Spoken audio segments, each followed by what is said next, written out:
7 civilizaciones enteras, millones de personas, culturas que perduraron durante siglos y luego silencio absoluto. ¿Cómo es posible que pueblos enteros desaparezcan de la historia? Esta es la investigación más inquietante sobre la extinción que jamás hayas presenciado. Estás a punto de descubrir el destino de 7 naciones que fueron literalmente borradas de la faz de la Tierra. No deportadas, no esclavizadas, extintas. Cada una tenía ejércitos, ciudades fortificadas y tradiciones ancestrales. Cada una recibió una sentencia que parecía imposible de ejecutar. Extinción total. Los hititas controlaban las rutas comerciales que conectaban 3 continentes. Poseían una tecnología militar superior a la de la Edad del Bronce final. Carros de guerra con ruedas afiladas que destrozaban a la infantería enemiga. Muros de piedra de 12 metros de alto y 6 de grosor. Suficientemente gruesos como para que 2 carros de guerra pasaran uno al lado del otro. No eran vulnerables, pero la parte más brutal aún está por revelar. Los jebuseos construyeron Jerusalén en un lugar geológicamente inaccesible, una montaña rocosa sin fuente de agua natural, sin llanuras para la agricultura, sin una ventaja militar evidente. Los arqueólogos modernos aún debaten cómo lograron establecer una ciudad próspera en un territorio tan hostil. La respuesta reside en la ingeniería hidráulica, que se anticipó 800 años a la tecnología romana. Un sistema de túneles subterráneos conectaba pozos artesianos con depósitos excavados en la roca. 27 kilómetros de canales que desafiaban la gravedad. Agua corriente en una ciudad construida sobre roca sólida. Resolvieron lo hidrológicamente imposible con matemáticas que no deberían existir. Y esto es solo el comienzo de la pesadilla. Los amorreos dominaron la metalurgia del hierro cuando otros pueblos aún usaban el bronce. Sus espadas cortaban armaduras como si fueran tela. Las puntas de sus lanzas perforaban escudos dobles. Una ventaja tecnológica de 300 años sobre sus vecinos.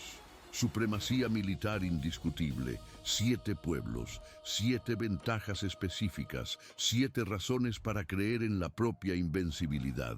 Pero el trabajo más duro aún no había comenzado.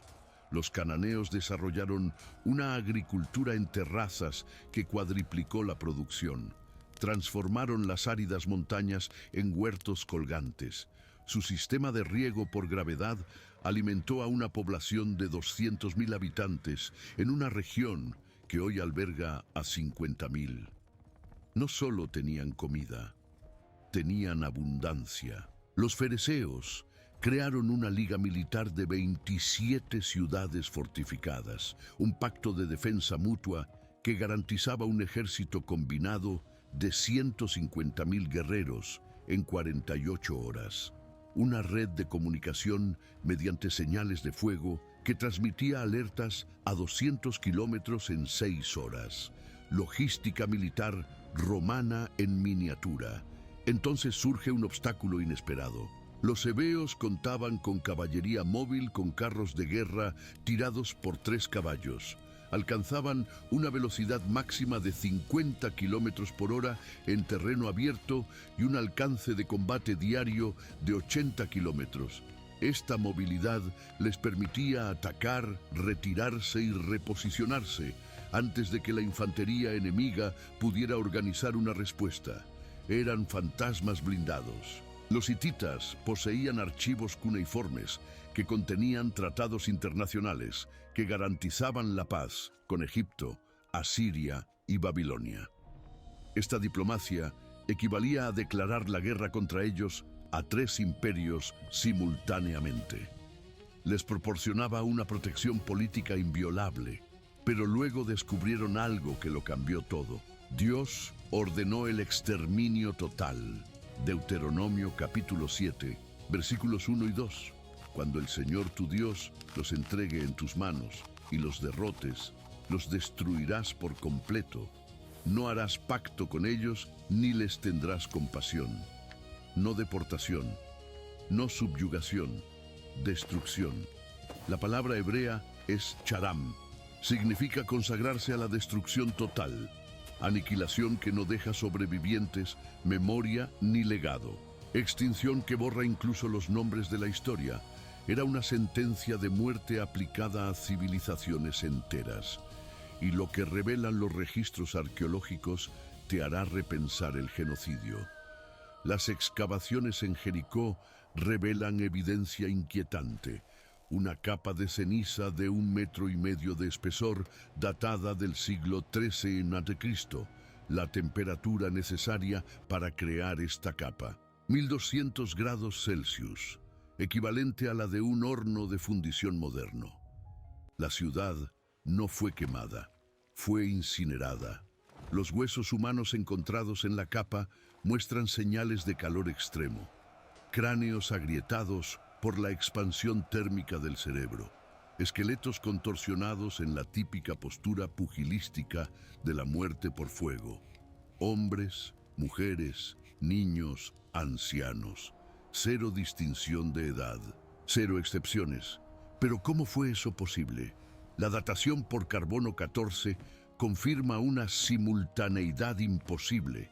7 ciudades destruidas en un periodo de 18 meses.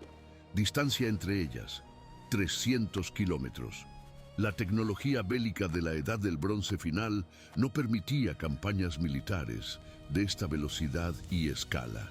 Un ejército de 50.000 hombres necesitaría 5 años para completar una operación equivalente.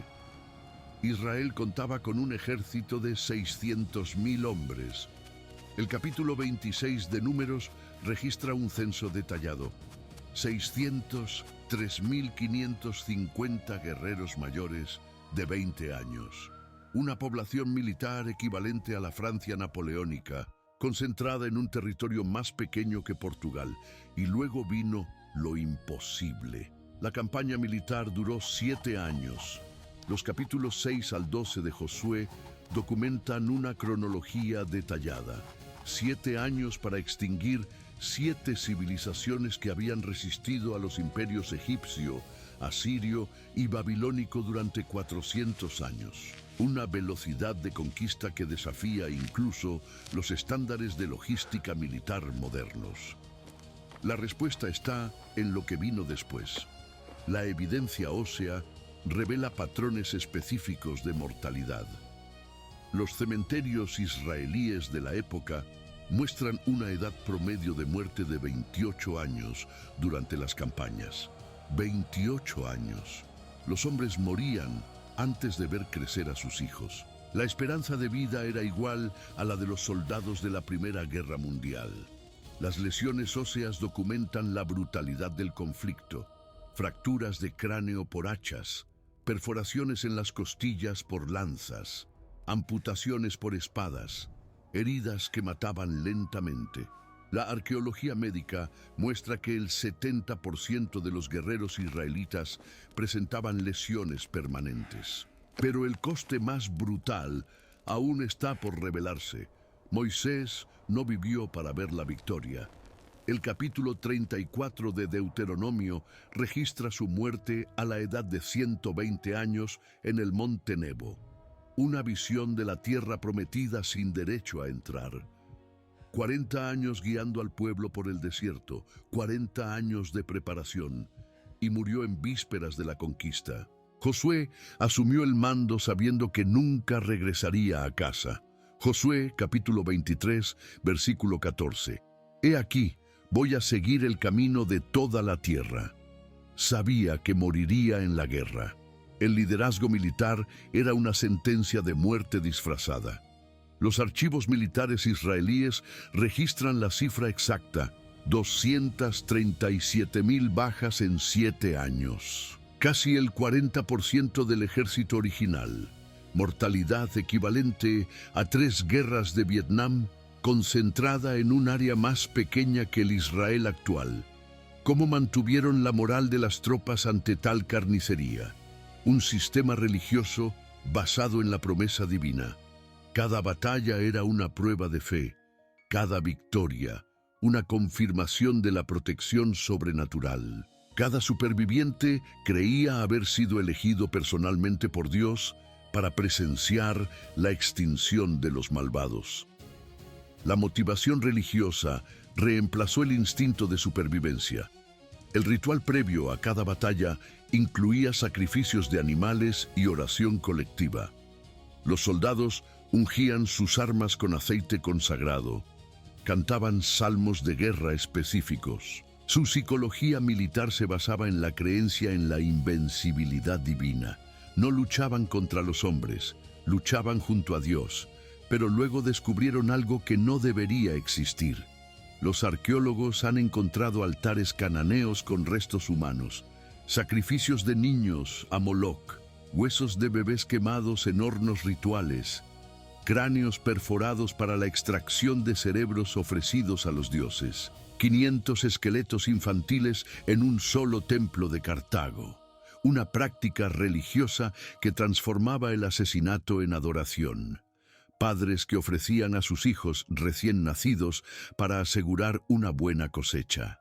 Madres cantando himnos mientras sus hijos eran quemados vivos. Civilizaciones enteras construidas sobre la base de sangre inocente. El capítulo 18 de Levítico enumera las prácticas cananeas con todo lujo de detalles: incesto ritual, bestialidad sagrada, prostitución infantil en los templos, sociedades donde la perversión era una obligación religiosa, donde la depravación definía la santidad. La revelación más devastadora estaba aún por llegar. Dios no destruyó 7 naciones por territorialismo. Las destruyó para preservar el linaje mesiánico. Génesis capítulo 3, versículo 15, promete un descendiente de la mujer que aplastaría la cabeza de la serpiente. Una profecía que se cumpliría a través de una genealogía específica: Abraham, Isaac, Jacob, Judá y David. La corrupción genética amenazó la viabilidad de la promesa. Los matrimonios entre israelitas y cananeos producirían híbridos religiosos, hijos que adorarían simultáneamente a Yahvé y a Baal, un sincretismo que contaminaría el ADN espiritual necesario para generar al Mesías. Extinción localizada para evitar la extinción global. El capítulo 25 de Números registra una epidemia que mató a 24,000 israelitas como resultado de matrimonios mixtos con moabitas. 24,000 muertes en 3 días. Una plaga que solo cesó cuando Finehés ejecutó a una pareja mestiza sorprendida en acto sexual. La violencia extrema fue la única solución a la contaminación. El capítulo 7 de Deuteronomio explica la lógica divina para que no les enseñen a hacer conforme a todas las abominaciones que ellos han hecho a sus dioses y pequen contra el Señor su Dios. No era xenofobia, era cuarentena espiritual. Pero el verdadero propósito era de una dimensión que nadie sospechaba. La cronología bíblica conecta la extinción de las 7 naciones con el nacimiento del Mesías. 420 años después de que Josué completara la conquista, David estableció una dinastía real en Jerusalén. 1000 años después de David, Jesús nació del linaje preservado, una cadena genética que abarcó 14 siglos sin contaminación. Si los cananeos hubieran sobrevivido, habrían corrompido el proceso. El Hijo de Dios no habría nacido de una virgen israelita, habría nacido de un híbrido cananeo-israelita. La salvación de la humanidad dependía de la pureza genealógica que requería una extinción preventiva. Una devastadora ironía providencial se revela en la arqueología moderna. Excavaciones en Jerusalén han descubierto cimientos jebuseos bajo el templo de Salomón. Jesús fue crucificado en el lugar exacto donde Dios ordenó la extinción de los jebuseos. Un lugar de juicio divino se convirtió en un lugar de salvación humana. Lo que parecía crueldad era protección. Lo que parecía injusticia era misericordia. Dios no destruyó 7 naciones por odio, las destruyó para salvar a toda la humanidad. De haber sobrevivido, habrían corrompido el linaje mesiánico. El Mesías nunca habría nacido, la salvación nunca habría llegado. Extinción localizada para evitar la extinción global. Puedes visitar Israel hoy y caminar sobre la tierra donde todo ocurrió. Toca piedras que presenciaron la extinción de civilizaciones. Siente el peso de la historia bajo tus pies y comprende que cada paso es sobre un cementerio de pueblos que eligieron su propia destrucción. La divina providencia no tuvo piedad de ellos, solo se apiadó de ti. 7 naciones desaparecieron para que apareciera un Salvador.